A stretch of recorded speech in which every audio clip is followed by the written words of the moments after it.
பேச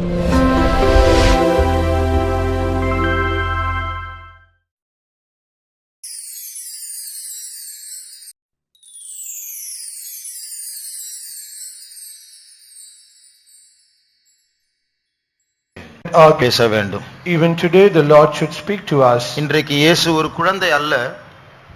Today Jesus is not a babe. அவர் வளர்ந்த இயேசு. And he is Jesus who is grown up. அதுதான் நிறைய பேருக்கு பிரச்சனை. அவர் குழந்தையா இருந்தா கையில பிடிக்கலாம், கொஞ்சலாம், முத்தம் பண்ணிட்டு போயிட்டே இருக்கலாம். இப்போ ஒரு பெரியவர் ஆகிட்டார். அவர்தான் நம்மிடத்துல ரூல் சொல்லிட்டு இருக்கிறாரு. அதனால அவரை நாம் பயப்பட வேண்டிய இயேசுவா இருக்கிறார். That is the problem to many, because when he is a babe we can just take him up and we can give all kisses and so and so, but because he is grown up he is giving all the rules and commandments, and that is the problem to us. Joy Mike. பூர்வ இஸ்ரவேல் தேசத்தினுடைய ஒரு சரித்திரத்தை நாம் சுருக்கமாய் படித்து அதிலிருந்து சில பாடங்களை கற்றுக்கொள்ள போகிறோம். We are going to read the history of Israel in short, and we are going to learn some lessons from it. இஸ்ரவேல் தேசத்தினுடைய வரைபடத்தை பார்க்கும்போது, when we see the map of the land of Israel,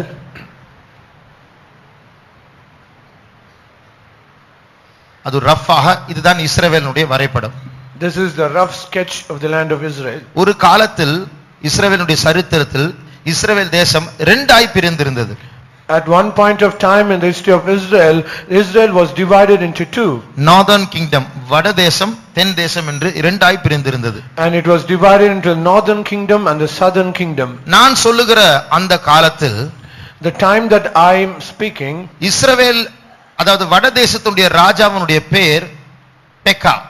The king of the northern kingdom is called Tekah.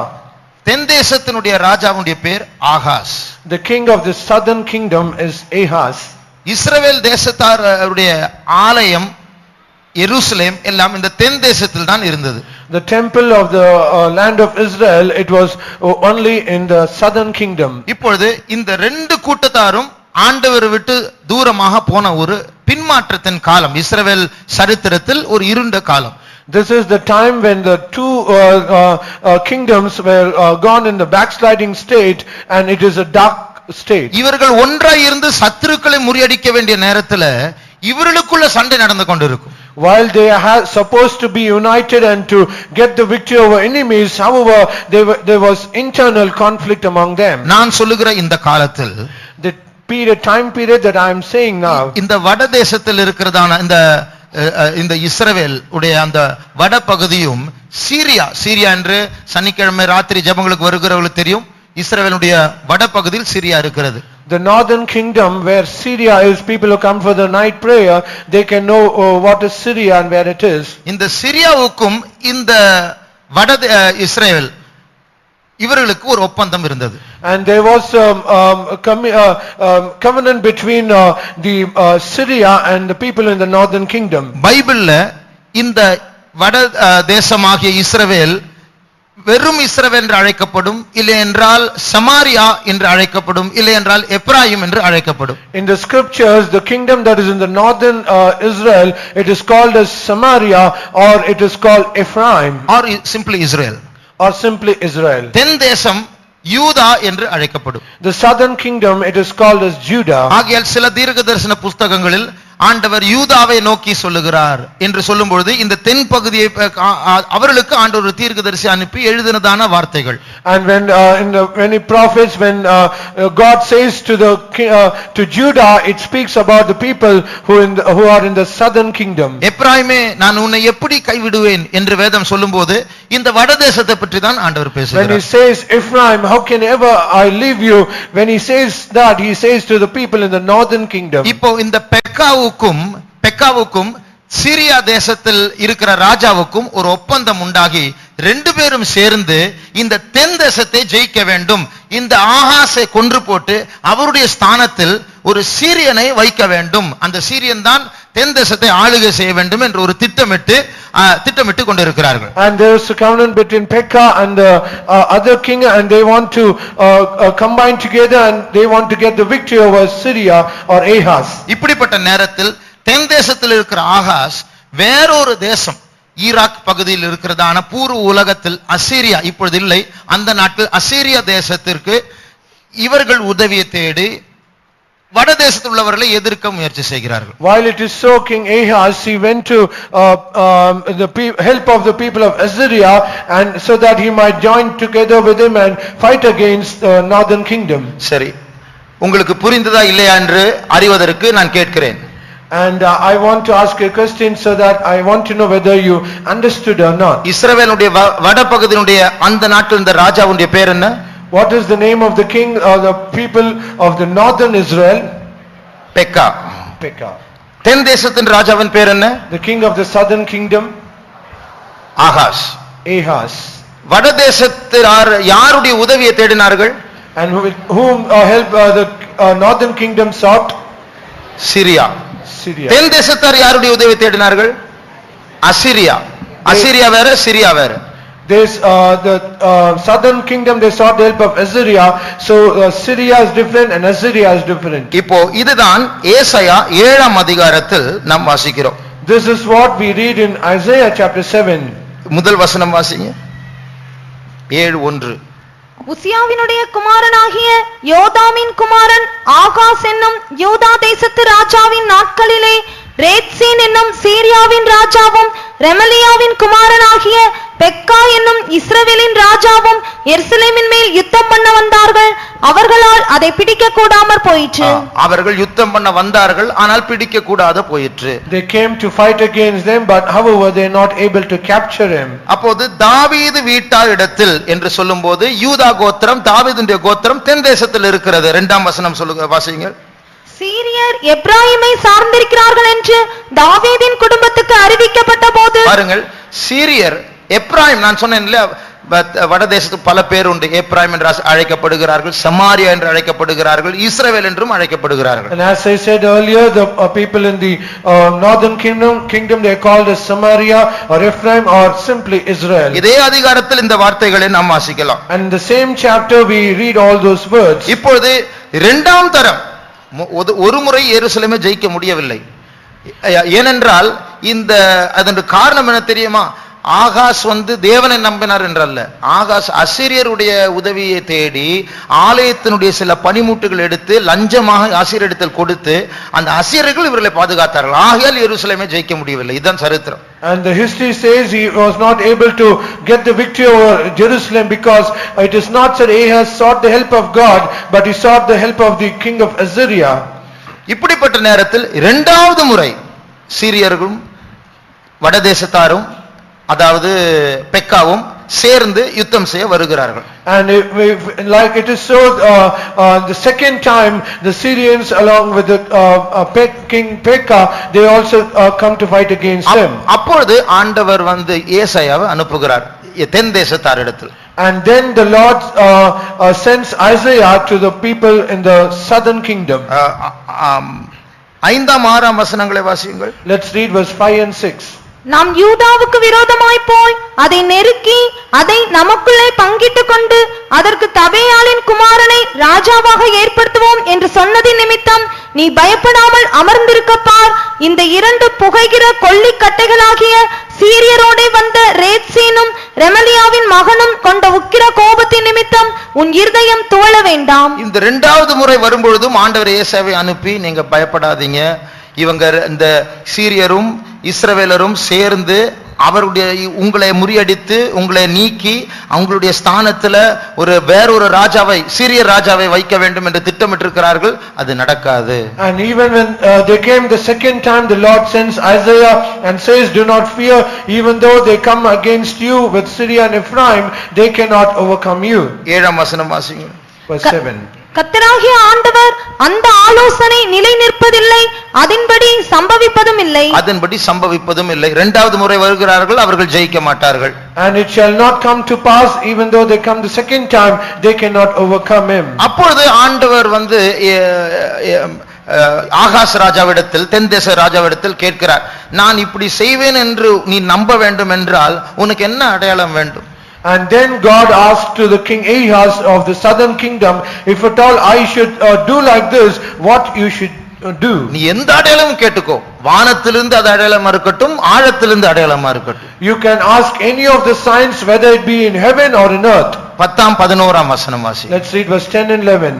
பின்னும் கர்த்தர் ஆகாசை நோக்கி, நீ உன் தேவனாகிய கர்த்தரிடத்தில் ஒரு அடையாளத்தை வேண்டிக்கொள், அதை ஆழத்திலிருந்தாகிலும் உன்னதத்திலிருந்தாகிலும் உண்டாக கேட்டுக்கொள் என்று சொன்னார். அப்பொழுது ஆகாஸ் பதில் சொல்லுகிறார், And then King Ahaz, he replied, எனக்கு எந்த அடையாளமும் வேண்டாம், நான் ஆண்டவரை சோதிக்க மாட்டேன். he says, I will not ask, neither will I tempt the Lord. இப்ப நாம் யோசிக்கலாம், இன்னைக்கு கிறிஸ்மஸ் ஆச்சு, இன்னைக்கு என்ன சம்பந்தம் இல்லாத மெசேஜ் வருது அப்படின்னு.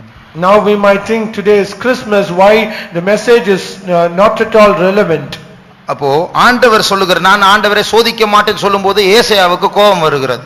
And when King Ahaz said, I will not tempt the Lord, Isaiah was angry.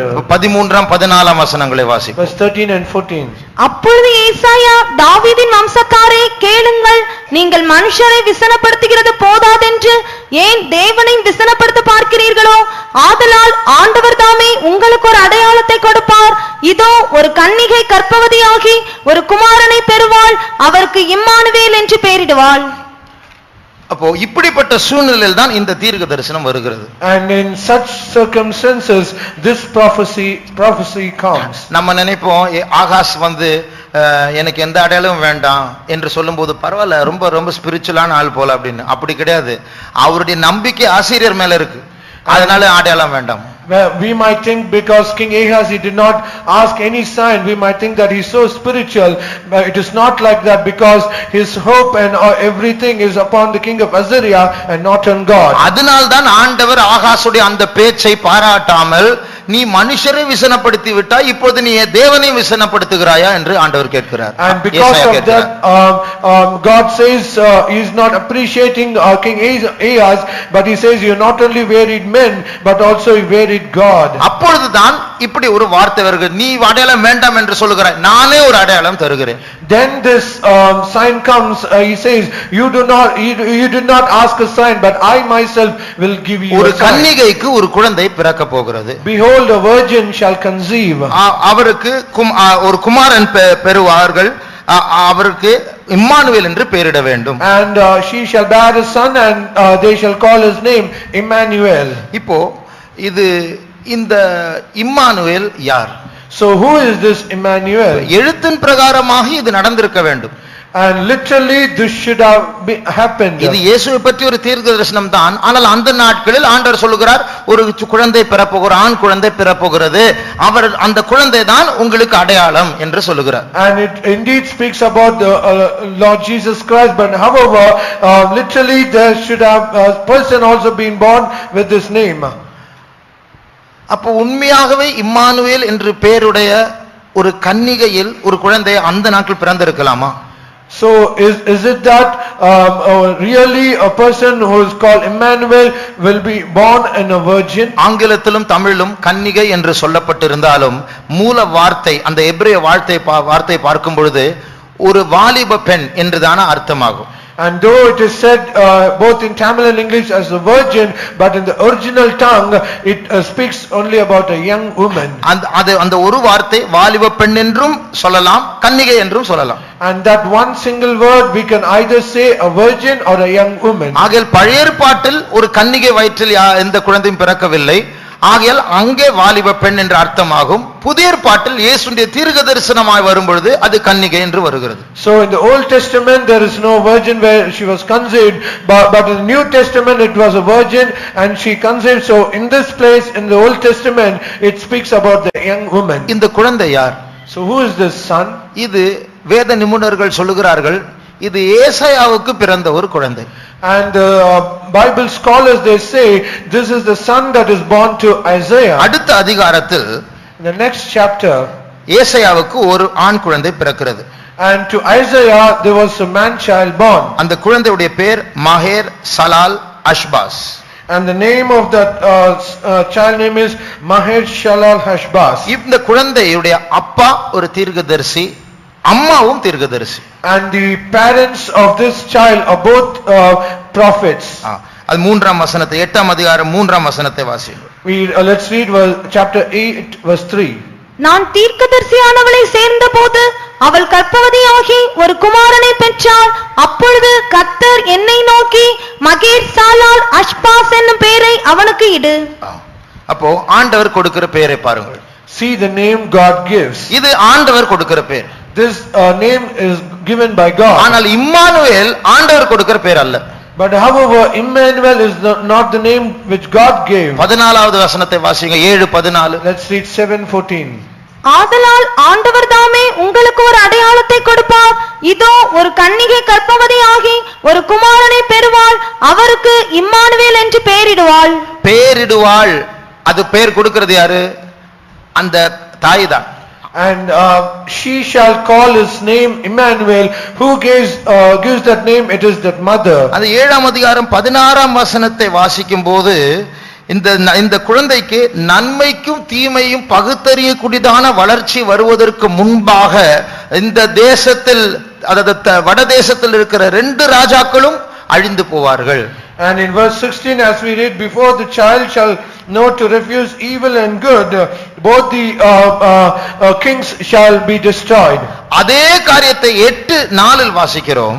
And we read the same thing in chapter 8 verse 4. இந்த மாஹேர் ஷாலால் அஷ்பாஸ் என்கிற குழந்தை அப்பா அம்மா என்று கூப்பிடுவதற்கு முன்பாகவே 2 ராஜாக்கள் மரிப்பார்கள். And this Maheshalal Ashbaz, before it calls father and mother, both the kings shall be destroyed. வாசிங்க 4ஆம் வசனம் 8:4. இந்த பாலகன் அப்பா அம்மா என்று கூப்பிட அறியும் முன்னே தமஸ்குவின் ஆஸ்தியும் சமாரியாவின் கொள்ளையும் அசீரியாவின் ராஜாவுக்கு முன்பாக கொண்டு போகப்படும் என்றார். பாருங்க, 2 அழிவு வருகிறது. ஒரு அதிகாரத்துல ஒரு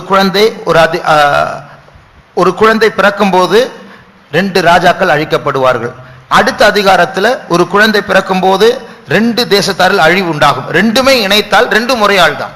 And the 7th chapter, when a child was born and when it grows up, there is a destruction. And in the 8th chapter also we read the same thing. So when we unite this thing, both are the same person. அப்போ மாஹேர் ஷாலால் அஷ்பாஸ் தேவன் கொடுத்த பேர், Emmanuel தாய் கொடுத்த பேர். Maheshalal Ashbaz, it is the name given by God, and Emmanuel is the name given by the mother. அதே போல புதிய ஏற்பாட்டில் இது ஒரு தீர்க்கதரிசன நிறைவேறுதலாய் இருந்தாலும், so in the New Testament, though it is the fulfillment of a prophecy, இயேசு என்கிற பேர் தேவன் கொடுத்த பேர், இம்மானுவேல் தாய் தகப்பன் கொடுத்த பேர். the name Jesus is the name given by God, and the name Emmanuel is the name given by the mother. 23 மத்தேயு 1:23 வாசியுங்கள். Let's read Matthew's Gospel chapter 1 verse 23. அவன் இதோ ஒரு கன்னிகை கர்ப்பவதியாகி ஒரு குமாரனை பெறுவாள். அவருக்கு இம்மானுவேல் என்று பெயரிடுவார்கள் என்று சொன்னான். பெயரிடுவார்கள். அப்ப பாருங்க, அது தேவன் வைக்கிற பெயர் அல்ல. தேவன் அவனை இம்மானுவேல் என்று கூப்பிட சொல்லவில்லை. And it is not the name given by God, and God did not say you shall name him Emmanuel, but this is the name given by the parents. அப்படி இருந்தாலும் தேவன் கொடுத்த பெயர் நிமித்தம் தான் பிற்காலத்தில் அவர் இயேசு என்று அழைக்கப்பட்டார். However, though it is like this, he was called by the name given by God as Jesus. ஆனால் அது தவறான காரியம் அல்ல இம்மானுவேல் என்று பெயர் வைப்பது. ஆனால் அது அவருடைய பெயராய் இருக்கவில்லை. அது ஒரு தீர்க்கதரிசன நிறைவேறுதல் தான். ஆனால் பிற்காலத்தில் தேவன் கொடுத்த பெயரின்படி இயேசு என்று அழைக்கப்படுகிறார். It is not a wrong thing, but it is the fulfillment of the prophecy, but the name given by God, Jesus stood. இதிலிருந்து நாம் படிக்க வேண்டியது சில காரியங்கள் உண்டு. And from this we have to there are some lessons we have to learn. Immanuel என்றால் என்ன அர்த்தம்? So what is the meaning of Emmanuel? தேவன் நம்மோடு இருக்கிறார். God with us. அப்போ பழைய ஏற்பாட்டிலும் அதுதான் அர்த்தம். So even in the Old Testament that is the meaning. இப்போ இந்த பழைய ஏற்பாட்டில் அவர்கள் பெயர் கொடுத்த போது, so in the Old Testament when they gave that name, தேவன் நம்மோடு இருக்கிறார் என்றதான ஒரு ஆறுதலான ஒரு பெயராய் இருந்தாலும், though it is a very comfortable name that can be comforted, ஆண்டவர் அங்கே அந்த இம்மானுவேலுடைய பிறப்பு நிமித்தம் ஒரு எச்சரிக்கையை கொடுக்கிறார். and God, because of the birth of Emmanuel, he gives a warning. இதுதான் நாம் படிக்க வேண்டிய முதல் காரியம். This is the first lesson that we have to learn. ஆண்டவரே ஏசாயாவை அனுப்பி ஆகாசிடத்தில் சொல்லுகிறார், அவங்க எல்லாம் வராங்க பாருங்க, உங்களை தாக்க அது நடக்காது என்று நாம் வாசித்தோம். And we read that God himself spoke to Isaiah and he says to King Ahaz, they're all coming to attack you, but nothing will happen. ஆனால் ஆகாஸ் என்ன செய்கிறார்? But however, what this King Ahaz did, ஸ்தோத்திரம் ஆண்டவரே, நன்றி ஆண்டவரே, தேவன் நம்மோடு இருக்கிறார் என்று சொன்னாலும் அவருடைய நம்பிக்கை அசீரியர்கள் மேலும் இருக்கிறது.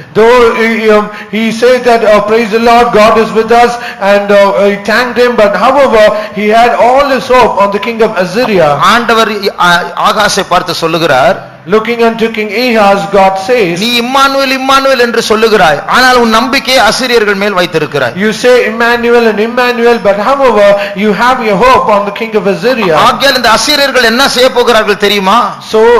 So what this king Assyrians are going to do? முதல் முறை உனக்கு அவர்கள் உதவி செய்தபடியால் இரண்டாவது முறையும் உதவி செய்வார்கள் என்று சொல்லி அவரிடத்தில் நீ போகிறாய்.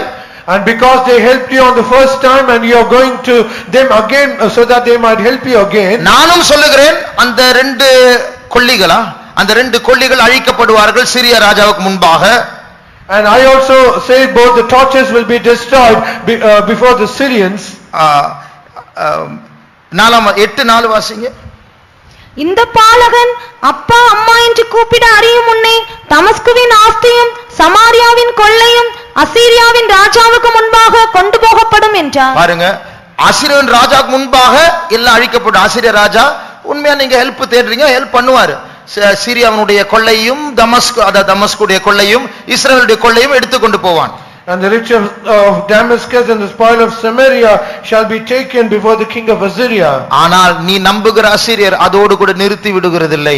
But however the Assyrians that you trusted, they will not go as it is. இந்த தென் வடதேசத்தார் உன்னை தாக்க வருகிறார்கள் என்று சொல்லி அசீரியர்களுடைய உதவியை தேடி இப்பொழுது வெற்றியை பெற்றாய். அடுத்தது அவர்கள் உன்னையே தாக்க வருவார்கள். And looking, the northern kingdom is coming to attack you. You sought the help of the Assyrians and you went along with them, but finally this Assyrians will turn back to attack you. 8 வசனங்கள், 8 அதிகாரம் 7-8 வசனங்களை வாசி. Let's read chapter 8 verse 7 and 8. இதோ ஆண்டவர் வல்லமையுள்ள திரளான ஆற்று நீரை போன்ற அசீரியாவின் ராஜாவையும் அவனுடைய சகல ஆடம்பரத்தையும் அவர்கள் மேல் புரள பண்ணுவார்.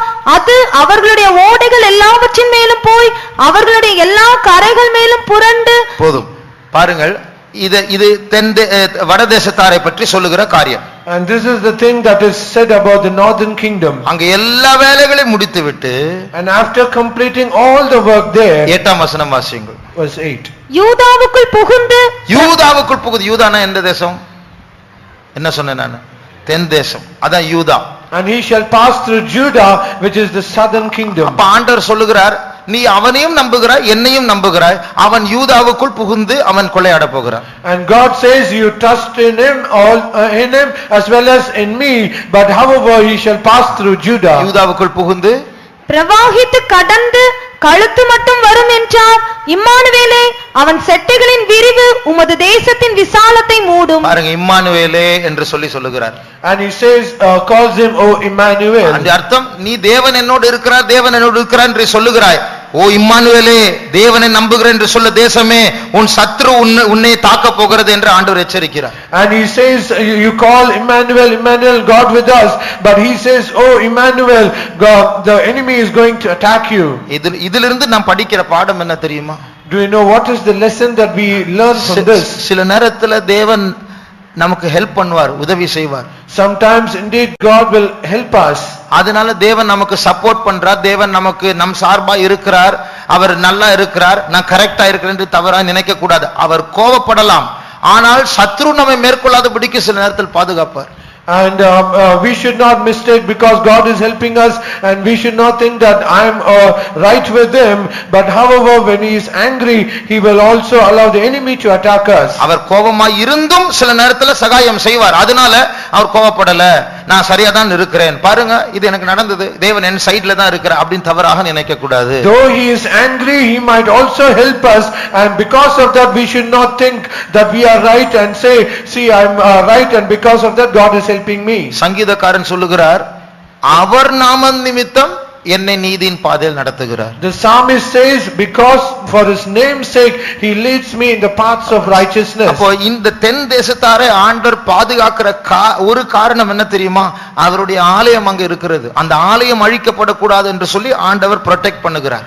The only reason that God is protecting the southern kingdom so that they might not be destroyed because his temple is on the southern இது kingdom. போல சில நேரத்தில் நமக்கு அவர் சுகத்தை தருவார், வேலையை தருவார், சில உதவிகளை செய்வார். அதனால நாம் நீதிமான்கள் என்று எண்ணக்கூடாது. அவர் கோபப்பட்டாலும் அவர் நாமம் நிமித்தம், நம் நிமித்தம் அல்ல, நம்மை நீதியின் பாதையில் நடத்துவார். So also he will give us all comforts and jobs and so many things, and he does so many things because though he is angry he gives us all this, but because he is doing this for his name's sake. இந்த தென் தேசத்தாருக்கு ஆண்டவர் ஒரு பெரிய யுத்தத்திலிருந்து ஒரு ஜெயத்தை கொடுத்தார், பாதுகாப்பை கொடுத்தார். ஆனாலும் அவர் கோபமாக தான் இருக்கிறார். And to the southern kingdom God gave a great victory in that battle, however he was angry with them. 2 ராஜாக்கள் 20ஆம் அதிகாரத்தில் எசேக்கியாவினுடைய மரணத்தை பற்றி எசேக்கியாவிடத்தில் நீ ஆயத்தப்படு, நீ மரிக்க போகிறாய் என்று ஆண்டவர் சொல்லுகிறார். In second Kings chapter 20 he says to King Ezekiel, you are going to die, prepare yourself. அதுல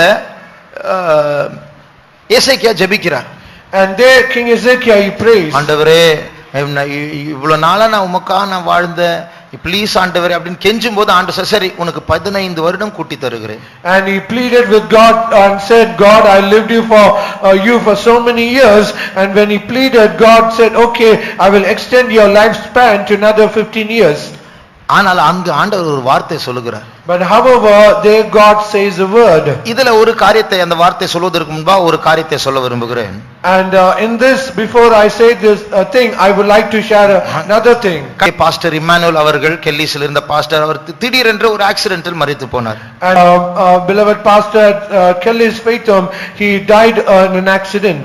ஏன் அப்படி ஒரு மரணம் சம்பவிக்க வேண்டும் என்று பலருடைய கேள்வியா இருக்கலாம். And many people's question is why such a thing happened to him. சில நேரத்துல இப்படி காரியங்கள் நடக்கும் பொழுது வேதத்துல எல்லா வசனங்கள் வாக்குத்தத்தங்களை மறந்து விடுகிறோம். அவருக்கே அப்படினா எனக்கு எப்படி, அப்படிதான் நம்ம மைண்ட் போகும். So some times when all these things happens, we will forget all the promises that is written in the scriptures, and we will just think on the thing, why if such a thing happens to him, what will be our state? அந்த அடக்காராதனையில் ஒரு விசுவாசி சாட்சி சொன்னார். In that funeral service, a believer he testified. Pastor வியாதியா இருந்த நாட்களில், in the times when pastor was sick, ஒரு சொப்பனத்தை அவர் கண்டாராம். and it seems he saw a dream. அதுல ஒரு ஊழியக்காரன் கையில் ஒரு வெட்டுக்கத்தியை வைத்து ஒரு வாழைமரத்தை வெட்ட போகிறார். And in that dream, a servant of God has a sword in his hand, and he is about to cut down a banana tree. அப்பொழுது இந்த சொப்பனத்தை பார்க்கிற விசுவாசி சொல்லுங்க அந்த ஊழியக்காரர்கிட்ட, இப்போ வெட்டாதீங்க, கொஞ்சம் டைம் கொடுங்க. And this believer said, please do not do it now. அப்பொழுது இந்த ஊழியக்காரன் இவர் கேட்பதை கேட்டுக்கொண்டு சிரித்துக்கொண்டு போய் வெட்டுகிறார். And that servant of God, though he was hearing the request of this believer, he just went and cut it down.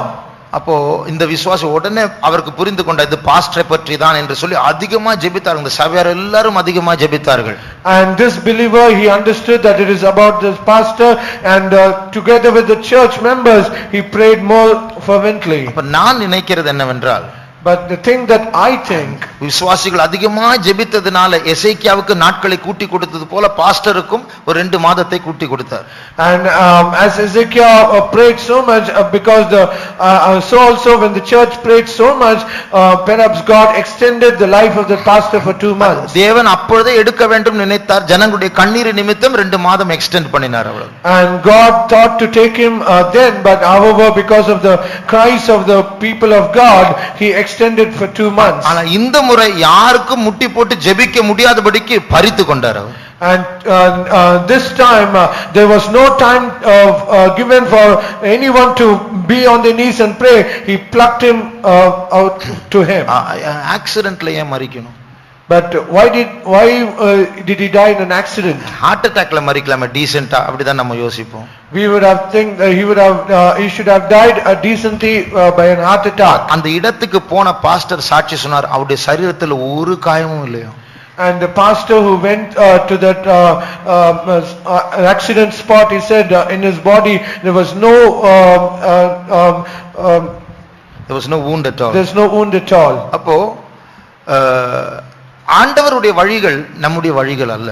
So the ways of the Lord are not our ways. இதே போல எசேக்கியா ராஜாவும் காலத்தை கேட்டுக்கொண்டார். So also King Ezekiel also requested to extend his ears. ஆண்டவர் ஒரு வார்த்தை சரி என்று சொல்லுகிறார்.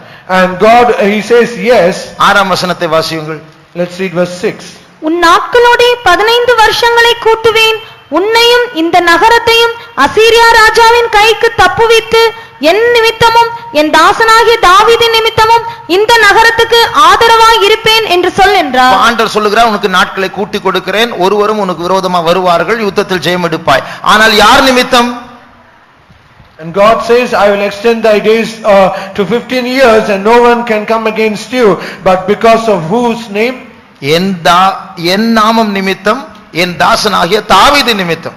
And அவர் எசேக்கியா நிமித்தம் அல்ல. For mine own sake and for the name of my servant David and not for the sake of Ezekiel. இது போல நம்முடைய குடும்பத்தில் சில நீதிமான்கள் இருப்பார்கள், அவர்கள் நிமித்தம், நம்முடைய முந்தின நாட்களுடைய பாடுகள் நிமித்தம், இப்படியெல்லாம் நாம் அவருடைய பிள்ளைகளா இருக்கிறது நிமித்தம், நம்முடைய கெஞ்சுதல் நிமித்தம், அவருடைய நாமம் நிமித்தம், இப்படியெல்லாம் ஆண்டவர் பாதுகாப்பார். அதே நேரத்தில் அவர் கோபமாகவும் இருக்கலாம்.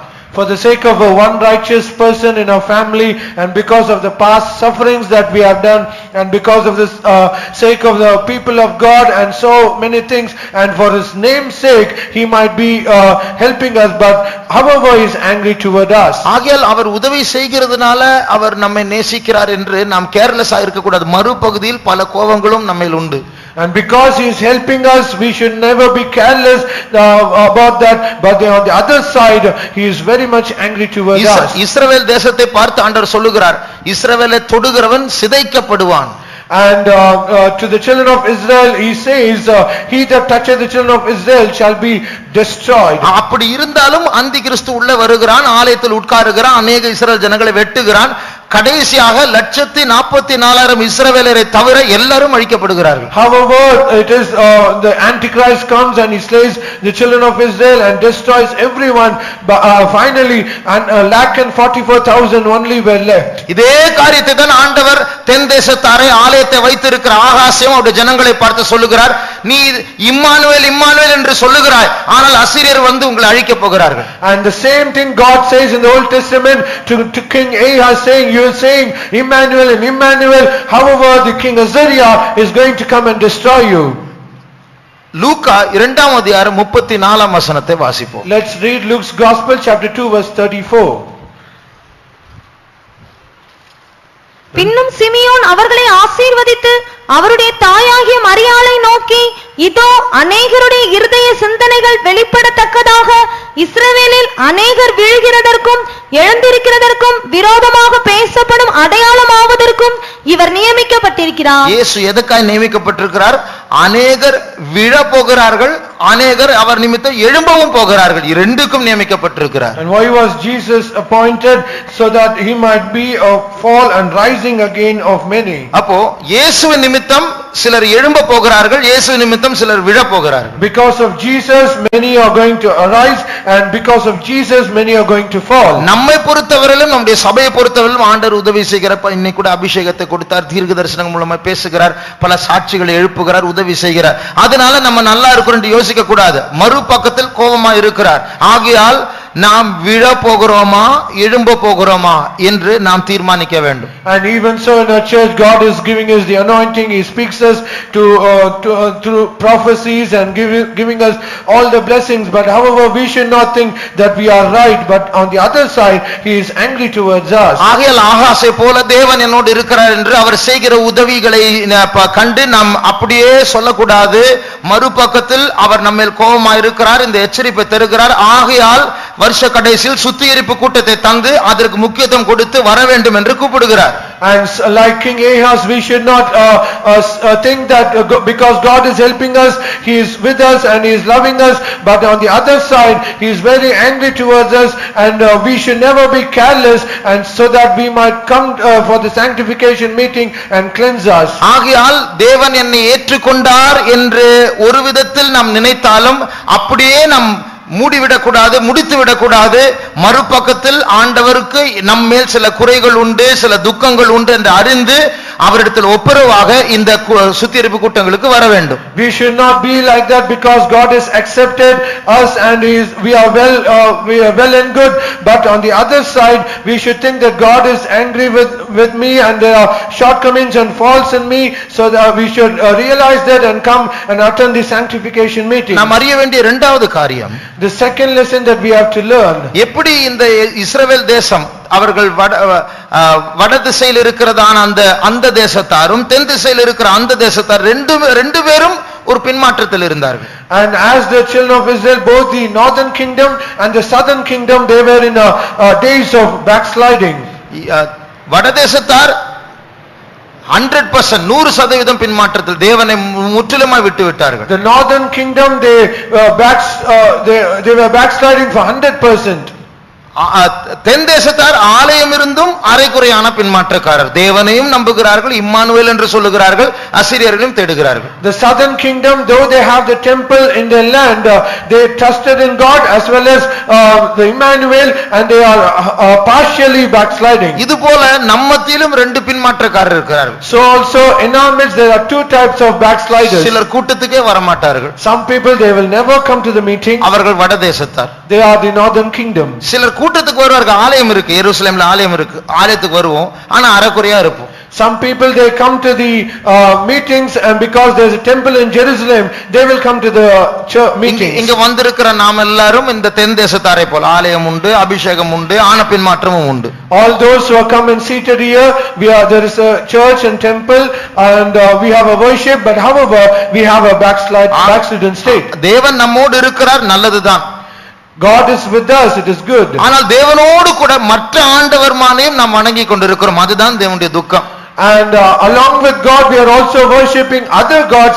That is most sorrowful thing. ஆண்டவருக்கு ஒரு possessive nature உண்டு. ஆண்டவர் நீ எனக்கு மட்டும்தான், என்னை மாத்திரம் தான் நேசிக்க வேண்டும் என்று விரும்புகிறார். God has a possessive nature where he desires that you should only love me and me alone. அப்போ அதுல அவர் வைராக்கியம் உள்ளவரா இருக்கிறார். And he is also zealous in that. அவர் சுயநலவாதி என்று அல்ல, அது நமக்கு நல்லது. அப்படி நாம் ரெண்டுக்கும் இடையில் நாம் இருந்தால், ரெண்டு காரியங்களை ஆராதித்தால் அது நமக்குள்ள அழிவை தான் கொண்டு வரும். And it is not that he is selfish, but it is good to us, because if we love both the gods, then it will be a destruction to us. சபைக்கு விரோதமாக ரெண்டு புருஷர்கள் போராடி கொண்டிருக்கிறார்கள். And against the church of God there are two husbands, they are struggling. நாம் மனைவி ஸ்தானத்தில், மணவாட்டி ஸ்தானத்தில் இருக்கிறோம். And we are in the state of a bride or in the state of a wife. ஒரு புருஷனை போல உலகம் நம்மை வசீகரிக்க, நம்மை விவாகம் பண்ண முயற்சி செய்கிறது. And as one husband, this world, it is trying to attract us. இயேசு நம்மை விவாகம் பண்ண முயற்சி செய்கிறார். And Jesus also is trying to marry us. அதனால தான் ஆண்டவர் சொல்லுகிறார், ஒரு மனுஷன் இரண்டு எஜமான்களுக்கு ஊழியம் செய்ய முடியாது. And that is what God says, no man can serve two masters. ஆண்டவர் உலகத்தோடும் நம்மோடும் பாதி பாதி உடன்படிக்கை செய்ய அவர் விட மாட்டார். And God will never allow us to make a covenant with both the world and himself. ஏன் விட மாட்டார்? Why? அந்த உலகம் ஜீசஸோட அட்ஜஸ்ட் பண்ணி நீ பாதி, நீ கொஞ்ச நேரம், நான் கொஞ்ச நேரம் என்று விடாது. அந்த உலகம் என்கிற புருஷன் வந்த நோக்கமே இயேசுவிடத்திலிருந்து பிரிக்க முடியாதுதான். And this husband called the world, it will not allow so that you might experience Jesus and the world partially. It will never allow us, because the reason that it came is so that it might separate us from our Jesus. ஆகையால் உலகம் பாதி இயேசு பாதி என்று போனால், இரண்டையும் ஆராதித்தால் கடைசியாக உலகம் ஜெயித்து விடும், இயேசு போய் விடுவார். And if we try to worship both the world and Jesus in two different halves, then finally the world will overtake us. ஆகையால் தேவனை மட்டும் நேசிக்க பழக வேண்டும். So we should exercise so that we might love only our God. நானே உன் பரிகாரியாகிய கர்த்தர். He says, I am the Lord that healeth thee. அப்போ நமக்கு விசுவாசம் குறைவுள்ளதா இருக்கும் பொழுது, when we are come short in our faith, நாம் என்ன சொல்லுவோம்? நாம் மருந்தே எடுப்போம், ஆண்டவரையும் நம்புவோம். We will say, we will take the medicine as well as we will trust in God. நானே வழியும் சத்தியமும் ஜீவனுமா இருக்கிறேன். He says, I am the way, the life and the truth. அப்போ ஆண்டவர் மட்டும்தான் இரட்சகர், அவர் ஒருவர் தான் இரட்சிப்பின் வழியா இருக்கிறார். ஆனால் நாம் சில மற்ற முறைகளையும் தேடுவோம், ஆண்டவரிடத்திலும் ஜெபிப்போம் நம்முடைய பிரச்சனைகள் வரும்பொழுது.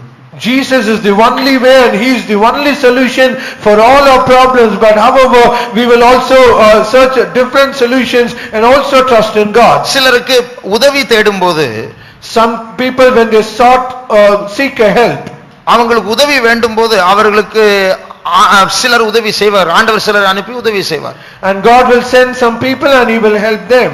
அடுத்த முறை உதவி தேவைப்படும் போது இந்த ஆகாஸ் செய்தது போல உடனே அசீரியர் ஞாபகம் தான், அந்த ஊழியக்காரன் எனக்கு ஹெல்ப் பண்ண, அவரை கேட்டா கொடுப்பாங்க, அந்த விசுவாசி எனக்கு ஹெல்ப் பண்ணார், அவரை போய் கேட்கணும். And when the next time when they need help, they will seek the help of that servant of God or a believer, just like this King Ahaz did. He sought the help of Assyrians. மற்றவர்கள் உங்களுக்கு உதவி செய்கிறது உங்களுடைய விசுவாசத்திற்கு கண்ணியா மாறக்கூடாது. And others helping you, it should not be a snare to your faith. அது ஆண்டவர் cut பண்ணிடுவார். God will cut it off. அதனால நம்ம மனுஷர்களை நம்ப கூடாது, நம்முடைய நம்பிக்கை ஆண்டவர் மட்டும்தான் இருக்கணும். So our hope should not be in men, but our hope should be only upon God. தேவனையும் ஆராதிப்போம், மற்றவர்களையும் மற்ற காரியங்களையும் ஆராதிப்போம். We will worship God as well as we will worship others and other things. சிலர் தாங்களே ஆராதிப்பார்கள். Some people they worship themselves. அவர்களுடைய சொந்த அழகை, they will worship their beauty. அவருடைய சொந்த ஞானத்தை ஆராதிப்பார்கள். They will worship their own wisdom. நான் சொல்லுகிறது மட்டும்தான் வீட்ல நடக்கணும்.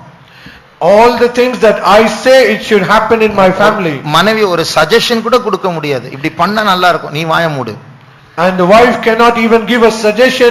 She will say, if we could do this, it will be okay, but the husband will say, you shut your mouth. நீ வாயை மூடுன்னு சொன்னா உங்களுக்கு மேல ஒரு புருஷன் இருக்கிறார், அவர் வாயை மூடுன்னு உங்களை சொன்னா என்ன நடக்கும்? If you say shut your mouth, above you there is a husband for you, and if he says shut your mouth, what will be your state? அவர் நம்முடைய புருஷனாகி அவர் ஸ்தானத்துல நம்ம இவ்வளவாய் அன்பு கூறுகிறார், அதே போல நாம் அன்பு கூற வேண்டும். And he in his state he loves us so much, so also we should love our wife so much. ஆகையால் நான் என் தேவன் என்கிறதான அந்த ஸ்தானத்திலிருந்து இறங்கி ஆண்டவரே தேவனாக நாம் வைத்துக் கொள்ள வேண்டும். So we should come down from our state saying I, and we should come down to a state where he is. சிலர் இன்பத்தை ஆராதிக்கிறார்கள். Some people they love pleasures. அத்தேனா பட்டணத்தார் அறிவை ஆராதித்தார்கள். And people in Athens they loved knowledge. எப்போது அந்த தத்துவ ஞானிகள், அத்தேனா Athens என்று சொல்லும்போது Greece, அவர்கள் தத்துவ ஞானிகள். அறிவு பெருகணும், எப்போ ஏதாவது புதுசா தகவல் கிடைக்குமா அதுக்கே தேடிட்டு இருப்பா. பரிசுத்த பவுல் வந்தோன்னா சொல்லுங்க பாப்போம் என்ன புதுசா சொல்ல போறார். And the people at Athens they all are philosophers, and when St. Paul went and preached, they want to learn new thing, and they said okay, speak a new thing. இது போல சிலருக்கு இன்பம் தேவனா இருக்கிறது.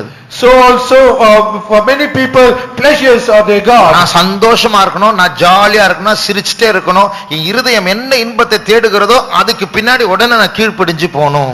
I should be joyful, I should be glad, and whatever my heart desires, and I should seek it after. இன்றைக்கு கிறிஸ்மஸும் அப்படி ஆயிடுச்சு. And even today Christmas has become like that. 33 பிறந்த நாட்களை இயேசுவை ஆராதிக்கவில்லை, ஆனால் நாம் நம்முடைய சுயநல சந்தோஷத்துக்காக அவருடைய பெயரை சொல்லி இன்னைக்கு குடிக்கணும், இன்னைக்கு புது Dress போடணும், இன்றைக்கு ஊர் சுத்தணும், கொண்டாடணும். For 33 long years, Jesus himself, he did not celebrate his birthday, but however, to fulfill our own lust, we try to put on new dress, we have to go here and there, and we have to enjoy. ஒரு சின்ன பிள்ளையோட birthday கொண்டாடும் போது அந்த ஒரு நாள் அம்மா அப்பா அந்த பிள்ளை திட்ட மாட்டாங்க. And when a birthday is celebrated for a little girl, and for that one day, that parents will not scold the child. அது ஒரு குறும்புத்தனம் பண்ணா கூட இன்னைக்கு உன் பர்த்டே அதனால விடுற அப்படி சொல்லிட்டு நாளைக்கு பெண்டிங்ல வச்சிருப்போம் திட்டுறது. And if that child does some mischief, and they will say because today is your birthday, we will spare you, but we will have it that pending tomorrow. ஏன் அந்த ஒரு நாளாவது அந்த பிள்ளை சந்தோஷமா இருக்கட்டும். Because why? Because at least for that day let the child be joyful. பெரும்பாலான கிறிஸ்தவர்கள் நிமித்தம் இன்றைக்கு இயேசுவின் பர்த்டே என்று சொல்லுகிறார்கள், இயேசு இன்றைக்கு அழுது கொண்டிருக்கிறார். And for majority of the Christians they say today is the birth of Jesus, and because of the many people people, Jesus is crying. ஏனென்றால் கிறிஸ்துமஸ் இயேசுவை பிரியப்படுத்துகிற நாள் அல்ல, அவர்கள் தாங்களை பிரியப்படுத்துகிற நாளாக இது மாறிவிட்டது. Because Christmas is something that has become not to please God, but they want to please themselves. சிலருக்கு வேலை தேவனாக இருக்கிறது, சிலருக்கு பணம் தேவனாக இருக்கிறது. For some people their job is their God, and for some people money is their God. இயேசு வருகிற நாட்கள்ல அதிகமாக தேவனுடைய சமூகத்துக்கு போய் வளர்ந்து இயேசு வரும்பொழுது அவரோடு கூட வெளிப்பட வேண்டிய நாட்கள்ல அநேகருக்கு வேலை கன்னியாக மாறிவிட்டது. ஒரு கூட்டத்துக்கும் வர முடியாது. அது தேவ சித்தமா? சீக்கிரமா ஜெபித்து விடுதலை பெற வேண்டும், இல்லையென்றால் கைவிடப்பட வேண்டிய சூழ்நிலை வரும். In the times that where we have to come closer and closer to God and grow in Him, and we have to be like Him, if we try to be burdened with all our jobs, and if we are not able to come to the presence of God, is it the will of God?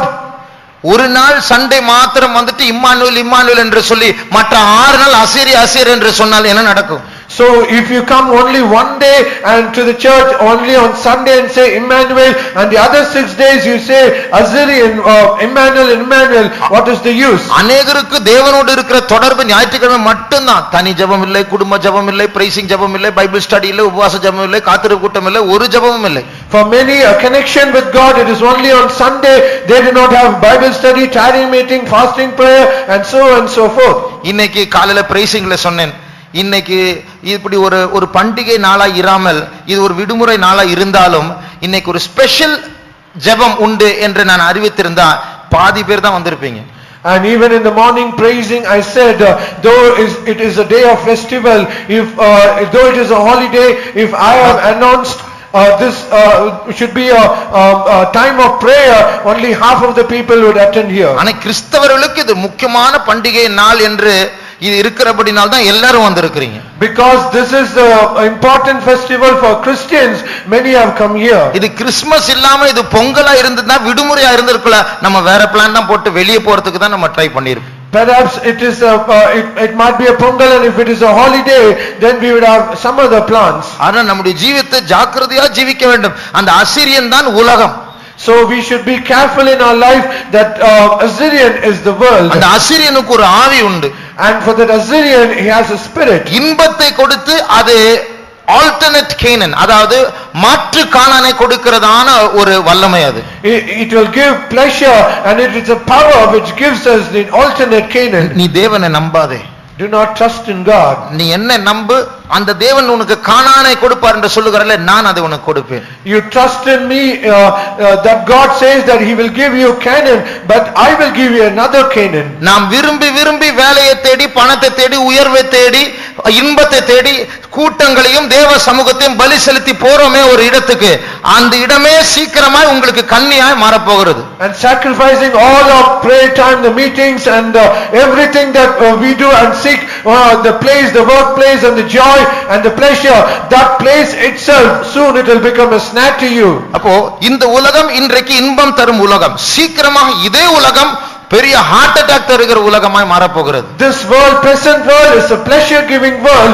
The same world, it is going to become a world that gives us a heart attack. ஆகையால் நாம் யார், நம்முடைய நிலவரம் என்ன, நாம் எவ்வளவு தூரமாக ஆண்டவரை விட்டு போய்விட்டோம் என்று அறிய வேதத்தின் கண்ணாடியில் நம்மை நாமே பரிசோதித்து பார்க்க சுத்திகரிப்பு கூட்டங்களுக்கு முக்கியத்துவம் கொடுத்து வருவோமாக. So let us examine that who we are and how we are, and let us come to the sanctification meeting and see us before the scripture that is a mirror.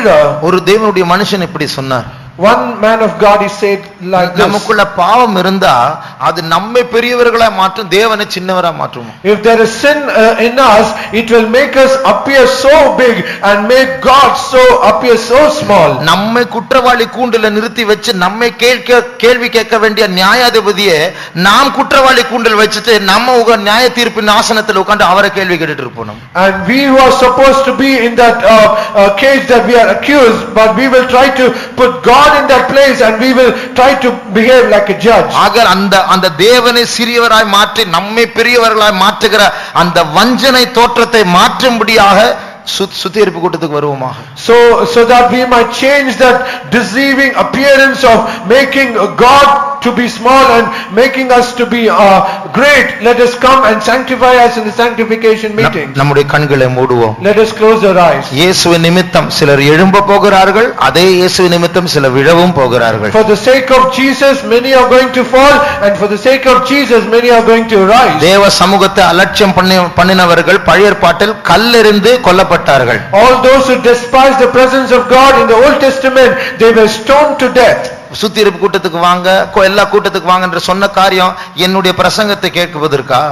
And when I say that you come to the sanctification meeting and come to all the meetings, is it that you should hear my message? அது இல்ல விஷயம். That is not the matter. தேவனுடைய வார்த்தையும் சத்தத்தையும் கேட்டு ஆவிக்குரிய ஜீவிதத்தில் வளர வேண்டும். You should hear the voice of God, and you should hear the truth of God, and you should grow in your spiritual life. ஆகையால் நம்முடைய பின்மாற்ற நிலவரத்தை கர்த்தர் மாற்றுவாராக. So let God change our backslidden state. எதற்காக இயேசு பிறந்தார்? Why, for what reason Jesus was born? இன்னைக்கு உலகத்தில் இருக்கிறதான பெரிய பெரிய பிரசிடென்ட் இன்னைக்கு செய்தி கொடுப்பார், கிறிஸ்துமஸ் செய்தி. And in the world, many presidents and great leaders, they will give a Christmas message. டிவில செய்தி கொடுப்பாங்க, இன்டர்நேஷனல் செய்தி. போப் ஆண்டவரும் பிரசிடென்ட் எல்லாரும் கொடுப்பார்கள். என்ன செய்தி தெரியுமா? பூமி எங்கும் சமாதானம் உண்டாகும்படியாக, சந்தோஷம் உண்டாகும்படியாக இயேசு பிறந்தார். என்ன சந்தோஷம்? பலூன் ஊதுகிற சந்தோஷம், கேக் வெட்டுகிற சந்தோஷம். அதுதான் அவர்கள் சொல்லுகிறார்கள். And all the presidents and even the Pope, they will give an international message saying, peace be upon earth, joy to the earth. And what joy? It is just blowing the balloons and cutting the cakes. அதே TV நியூஸ்ல அதே ஆள் இயேசு சிலருடைய விழுகைக்கும் சிலருடைய எழும்புவதற்கும் காரணமா இருக்க போகின்ற சொல்வார்களா? And in that same TV, can someone rise and say, Jesus was born so that many will fall and many will rise? Immanuel Immanuel என்று சொல்லாதே, தேவனுடைய சித்தத்தை செய்ய பழகுவோமாக என்று சொல்வார்களா? Can they say, do not say Emmanuel and Emmanuel, exercise, try to do the will of God? நம்முடைய கண்களை மூடுவோம். Let us close our eyes. நம்முடைய ஜீவியம் எப்படிப்பட்டதான ஜீவியமா இருக்கிறது? And how is our life? நம்முடைய பின்மாற்றம் எப்படிப்பட்ட நிலவரத்தில் இருக்கிறது? And what state is our backslidden state? ஆண்டவரை வெறுத்து மறந்து இப்பொழுது வேற யாரோ வேற ஒரு ஆவி நம்மை நடத்தி கொண்டிருக்கிறதா? Have we forgotten our God and we have hated our God, and is it some other spirit leading? வேற ஒரு காற்று நம்மை அடித்துக் கொண்டு செல்லுகிறதா? Is it that some other wind has blown us away? ஆண்டவர் நம்மை எச்சரிக்கிறதான நாள் இந்த நாள். This is the day God warns us. இப்பொழுது அவர் குழந்தை அல்ல, இப்பொழுது சிங்காசனத்தில் வீற்றிருக்கிறார். இது தேவகுமாரனின் ராஜ்யமாய் இருக்கிறது. He is not a babe now. It is the kingdom of God where he is seated on the throne. ஒரு 2 நிமிடம் நாம் ஜெபித்து விட்டு இந்த கூட்டத்தை முடிக்கலாம். For 2 minutes let us pray and let us conclude. முடிந்தால் கண்களை மூடி முழங்கால நிற்போமாக. If possible, let us close our eyes and let us be on our knees. இந்த வருஷ கடைசியில் நாம் எல்லாரும் ஒரு பரிசுத்தத்தின் நிலவரத்திற்குள் கொண்டு வர வேண்டும். At the end of the year, let us all come to a sanctified state. நம்மை மாற்ற, நம்மை பரிசுத்தப்படுத்த, நம்மை அவருக்கு ஒப்பானவர்களாய் மாற்றும்படியாக அவர் பிறந்தார். And he was born so that he might change us and he might sanctify us and make us like him. அவரோடு கூட ஒத்துழைக்கிறவர்கள் பாக்கியவான்கள். They that cooperate along with him, they are blessed. அன்றைக்கு ஜட்ஜாக சிங்காசனத்தில் உட்கார்ந்து நம்மை நியாயம் தீர்க்க போகிறவர் இன்றைக்கு அவரே நமக்கு வழக்கறிஞராக இருக்கிறார். And on that day, he that is going to be judge and he is going to judge us today, he is as an advocate and he is interceding for us. நானே உனக்கு சகாயம் செய்வேன் என்று கையை நீட்டிக் கொண்டிருக்கிறார். And he is stretching forth his arm and he is saying, I am the God that helpeth you. ஆண்டவரே என்னை மாற்றும் என்று 2 நிமிடம் அவரை நோக்கி கூப்பிடுவோமாக. Let us call unto him for 2 minutes saying, Oh Lord, change me. எல்லா சுத்திகரிப்பு கூட்டங்களுக்கு வரும்படியாக எனக்கு தடைகளை மாற்றுவீராக. Oh Lord, remove all the hindrances so that I might attend all the sanctification meetings. நாம் பல காரணங்களை சொல்லலாம். சிங்காசனத்துக்கு முன்னாடி கணக்கு ஒப்புவிக்க வேண்டிய நாட்களில் என்ன காரணம் சொல்ல போகிறோம்? We might give many excuses, but what excuse we are going to give when you are standing before the throne? ஏதோ நம்முடைய மனசாட்சியை திருப்திப்படுத்தும்படியாக அல்ல இந்த கூட்டங்கள். These meetings are not just to satisfy our conscience. இயேசு எப்படி ஒளியாக பிறந்தாரோ, As Jesus was born as light, அதே போல ஒரு இருளானது நம்மை தாக்க முயற்சி செய்கிறது. so also great darkness, it is trying to attack us. நாம் வெளிச்சத்தின் பிள்ளைகளாய் இருந்தாலும், Though we are the children of light, இப்போது ஒரு பெரிய ஒளிக்குள் உட்கார்ந்து கொண்டிருந்தாலும், though we are seated in a great light. அந்த ஒளிக்கு வெளியே அவுட்டர் சர்க்கிளில் ஒரு பெரிய இருளானது கையை நீட்டி நம்மை பிடிக்க முயற்சி செய்து In கொண்டிருக்கிறது. the outer circle there is a great darkness. It is touching forth its hand and is trying to take hold on us. ஒரு பெரிய யுத்தம் நடந்து கொண்டிருக்கிறது. There is a great war going on. நாங்கள் நம் வெளிச்சத்தின் பிள்ளைகளாய் பாதுகாக்கப்பட வேண்டும் என்றால், So if we are the children of light, if we are supposed to be protected, அந்த அசீரியர்களால் வஞ்சிக்கப்படாமல் இருக்க வேண்டும் என்றால், we are not to be deceived by the Assyrians. 2 நிமிடம் இப்போது ஆண்டவரை நோக்கி கூப்பிடுவோமா? For 2 minutes let us call unto the Lord. உங்களுக்கு உன் பிள்ளைகளுக்கு ஜெபியுங்கள் என்று இயேசு சொன்னார். Jesus said, pray for you and pray for your children. நமக்காக நம்முடைய பிள்ளைகளுக்காக 2 நிமிடம் ஜெபிப்போமா? For us and for our children, let us pray for 2 minutes. இந்த மவுண்ட் சபையார் யாரும் கைவிடப்படக்கூடாது இயேசு வரும்போது. Let none of the believers in the Mount Church should never be left behind. அடுத்த வருஷம் என்ன நடக்க போகிறது என்று தெரியாது. ஆனால் ஒன்று தெரியும், 2015 விட 2016 மோசமாக இருக்க போகிறது. We do not know what is going to happen in next year, but one thing is sure, more than the year 2015, 2016 is going to be terrible. ஆனால் பலனடைய அந்த யுத்தத்தை சந்திக்க நம்மை பலப்படுத்த கர்த்தர் ஒரு நல்ல தருணத்தை தந்திருக்கிறார். However, God has given a good opportunity so that we might be strengthened to meet the challenges. தடைகளை மாற்ற அந்த கூட்டங்களுக்கு வரும்படியா கர்த்தர் நம்மை பலப்படுத்த முடியா? ஜெபம் பண்ணுவோமா? Let us pray so that Lord might remove all hindrances and enable us to attend all the meetings. ஆண்டவரே, எங்களை தாழ்த்துகிறோம் அப்பா. முழு சபைக்கும் நேரத்தை கொடுத்து, கிருபையை கொடுத்து, ஞானத்தை கொடுத்து, ஆண்டவரே வரப்போகிறது ஆபத்தினால் தாக்கப்படாதபடிக்கு ஆண்டவரே புதிய வல்லமையை பெற்றுக் கொண்டவர்களாய் உம்மை போல பரிசுத்தம் அடைந்து உண்மையாகவே இம்மானுவேல் தேவன் நம்மோடு இருக்கிறார் என்று சாட்சி பெற்று நடக்க முடியாது. நீர் எங்களை பலப்படுத்தும் ஆண்டவரே, நீர் எங்களை சுத்திகரியும் ஆண்டவரே, நீர் எங்களை மாற்றும் ஆண்டவரே, நீர் எங்களை பிரகாசிப்பியும் ஆண்டவரே. இங்க வந்திருக்கிற ஒவ்வொரு மேலும் உம்முடைய வெளிச்சம் வீசட்டும், அந்த மனதில் வெளிச்சம் வீசட்டும் ஆண்டவரே. இப்பிரபஞ்சத்தின் தேவன் எங்களுடைய கண்களை குருடாக்காதபடிக்கு நீர் எங்களுக்கு தந்திருக்கிற இந்த மகிமையின் சுவிசேஷத்தினால் நாங்கள் பாதுகாக்கப்பட வேண்டும் ஆண்டவரே. இயேசுவே, வந்த ஒவ்வொருவரையும் பொறுப்படுத்திக் கொள்ளும் ஆண்டவரே. இந்த உலகத்தினுடைய இருள் எங்களை தாக்காதபடிக்கு வெளிச்சத்தின் பிள்ளைகளாய் காத்துக்கொள்ளும் ஆண்டவரே. எல்லா ஊழியக்காரர்களை, எல்லா விசுவாசிகளை, எல்லா வாலிபர்களை, எல்லா பிள்ளைகளை நீர் பாதுகாக்க வேண்டும் ஆண்டவரே. இயேசுவே, எங்கள் மேல் இரக்கமாயிரும் ஆண்டவரே, எங்கள் மேல் இரக்கமாயிரும் ஆண்டவரே. Thank you Lord. ஸ்தோத்திரம் இயேசுவே, ஸ்தோத்திரம் இயேசுவே, ஸ்தோத்திரம். நாம் செய்த கொஞ்ச சின்ன ஜெபத்தை ஆண்டவர் கேட்டு இருக்கிறார். And the little prayer that we offered, God has heard it. நமக்கு உதவி வரும் ஒரு கன்மலை உண்டு. And we have a rock from whence cometh our help. அந்த கன்மலையில் இருந்த தடைகள் மாற்றப்படும். And from through that rock, all hindrances will be removed. நாம் விரும்பினால் எந்த தடை இருந்தாலும் கர்த்தர் வாசலை திறந்து நமக்கு வரும்படியா கிருபையை தருவார். If we desire, whatever be the obstacles, God will remove it and will enable us to attain. ஏனென்றால் நாம் ஜெபிப்பது தேவனுடைய சித்தத்தின்படி ஜெபித்திருக்கிறோம். Because what we have prayed according to His will. அவருக்கு பிடித்திருக்கிற அந்த காரியத்தின்படி ஜெபித்தால் நாம் ஒரு அடி எடுத்தால் அவர் 10 அடி எடுத்து அவர் சகாயம் செய்வார். If we pray according to His will and His pleasure, if we take one step, He will enable us to take 10 steps. ஆக தடைகளை மாற்றி நம்ம கூட்டங்களுக்கு கொண்டு வர போகிறார். And He is going to remove all hindrances and He is going to bring us to all the meetings. இருளை அவர் வெளிச்சமாய் மாற்ற He is போகிறார். going to change all our darkness as light. பிறந்திருக்கிற குடும்பங்களை ஒன்றாய் சேர்க்க He is போகிறார். going to unite to divided families. பிறந்திருக்கிற அந்த பாவ குழந்தைகளை அவர் கொல்ல போகிறார். He is going to kill the babes that are sins. இருளில் இருக்கிற ஜனங்கள் பெரிய வெளிச்சத்தை காண போகிறார்கள். And all those who are in the light, they are going to see, the darkness they are going to see great light. உங்க வீடு ரொம்ப தூரமா இருக்கா? Is your house very far away? இங்கே தங்குங்க.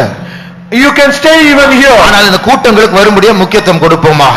But however, let us give importance to come to the meeting. கர்த்தர் கிருபை தரும்படியா கர்த்தரை ஸ்தோத்திரிப்போம். ஸ்தோத்திரம், ஸ்தோத்திரம், ஸ்தோத்திரம், ஸ்தோத்திரம், ஸ்தோத்திரம், ஸ்தோத்திரம், ஸ்தோத்திரம், ஸ்தோத்திரம், ஸ்தோத்திரம், ஸ்தோத்திரம், ஸ்தோத்திரம், ஸ்தோத்திரம், ஸ்தோத்திரம்.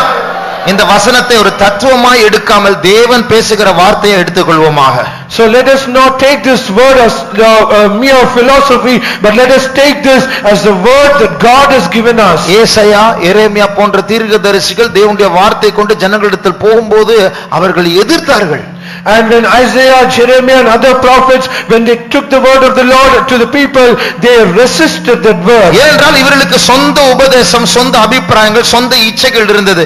இந்த வார்த்தைகள் அதை தொட்டா இவர்கள் எதிர்ப்பார்கள். Because they had their own doctrine, their own opinions and their own things and own lust, and when this word they touch them, they will resist against it. அவர்கள் அழிந்து போனது போல நாம் அழிந்து போக கூடாது. As they were destroyed, let us not be destroyed. நாமை பிழைக்க செய்யும்படியா தான் ஆண்டவர் இங்கே கொண்டு வந்திருக்கிறார்.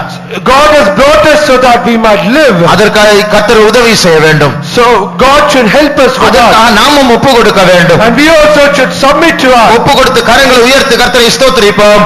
ஸ்தோத்திரம், ஸ்தோத்திரம், ஸ்தோத்திரம், ஸ்தோத்திரம், ஸ்தோத்திரம், ஸ்தோத்திரம், ஸ்தோத்திரம், ஸ்தோத்திரம். நம்முடைய கூட்டத்தை கர்த்தர் ஆசீர்வதித்தார். அதற்காக கர்த்தரை ஸ்தோத்திரிப்போம். ஸ்தோத்திரம், ஸ்தோத்திரம், ஸ்தோத்திரம், ஸ்தோத்திரம், ஸ்தோத்திரம், ஸ்தோத்திரம், ஸ்தோத்திரம். சனி ஞாயிறு கூட்டங்களை கர்த்தர் ஆசீர்வதிக்க முடியாது. ஸ்தோத்திரிப்போம். ஸ்தோத்திரம், ஸ்தோத்திரம், ஸ்தோத்திரம், ஸ்தோத்திரம், ஸ்தோத்திரம். எல்லா துதிகன மகிமை கர்த்தருக்கே செலுத்தி கர்த்தரை ஸ்தோத்திரிப்போம். ஸ்தோத்திரம், ஸ்தோத்திரம், ஸ்தோத்திரம், ஸ்தோத்திரம், ஸ்தோத்திரம். அல்லேலூயா. ஜெபம் பண்ணுவோம். அன்பின் பிதாவே, என்னவரைக்கா நன்றியோடு துதிக்கிறோம் சாமி. இந்த ஆண்டவரே லீவு நாளிலையும் ஆண்டவரே தேவ சமூகத்து கடந்து வர கிருபை தந்தபடினா நன்றியோடு துதிக்கிறோம். ஆண்டவரே இந்த நாளில் ஆண்டவரே கொடுக்கப்பட்ட நல்ல சத்தியங்களுக்காக நன்றியோடு துதிக்கிறோம். ஆண்டவரே கேட்டதான உபதேசத்தின்படி எங்களுடைய ஜீவியங்களை ஒப்பு கொடுக்க கத்த கிருபை தரும்படியாய் வேண்டிக்கிறோம். இம்மானுவேலாய் தேவன் மேல் நாங்கள் நம்பிக்கை வைக்காதபடி ஆண்டவரே சுவாமி, நீர் எங்களுக்கு ஆண்டவரே எல்லாவற்றுக்கும் சகாயராய் இருக்கிறீர். ஆண்டவராய் இயேசு ஆண்டவரே சுவாமி, நீர் எங்களுக்கு எதற்காக நியமிக்கப்பட்டிருக்கிறீர் சுவாமி. சிலரை ஆண்டவரே சுவாமி விடத்தலும் சிலரை எழுப்பும்படியாகவே ஆண்டவராய் இயேசு நியமிக்கப்பட்டிருக்கிறீர். அப்படினால் விழுந்து போனால் அந்த ஆசிரியருடைய ஆண்டவரே சுவாமி கிரியைகளில் காணப்படாதபடி உலக இன்பத்துக்கும் உலகத்துக்கு பின்னாகி போய் இப்படிப்பட்டதான விழுகை சபையில ஏற்படாதபடி நாங்கள் எழுந்து நிற்கிறவர்களாய் காணப்பட கத்த கிருபை தரும்படியாய் வேண்டிக்கிறோம். உம்முடைய சகாயத்தை அதிகமாக நாடி உம்மோடு கூட ஜீவிக்க இந்த நாட்கள் நாங்கள் எழுந்திருக்கும்படியாக சில ஆண்டவரே சுவாமி சுத்திரிப்பு நாட்களெல்லாம் எங்களை தந்திருக்கிறீர். இந்த நாட்களை வந்து கர்த்தருடைய வசனத்தின் மூலமா எங்களுடைய ஜீவங்களை சுத்திகரித்து நாங்கள் உயிர்ப்பிக்கப்பட எழுப்பப்பட கர்த்தர் உதவி செய்யும்படியாய் வேண்டிக்கிறோம் சுவாமி. ஆண்டவரே இந்த நாங்கள் எங்களுடைய ஜீவியத்தில் ஆண்டவரே சுவாமி, ஆண்டவரே அப்பா பாவம் கற்பம் தரித்து அந்த பாவமாகிய அந்த பிள்ளையை ஆண்டவராய் இயேசு இன்று நீர் வெட்டி போட்டீர், கொண்டு போட்டீர். அதற்காக ஸ்தோத்திரிக்கிறோம்.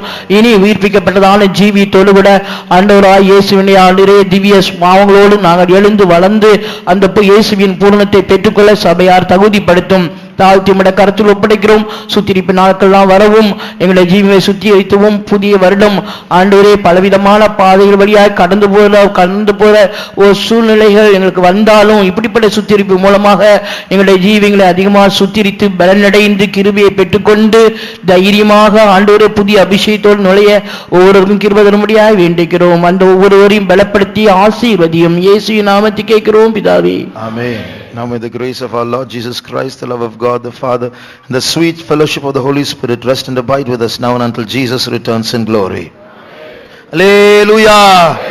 Hallelujah! Hallelujah!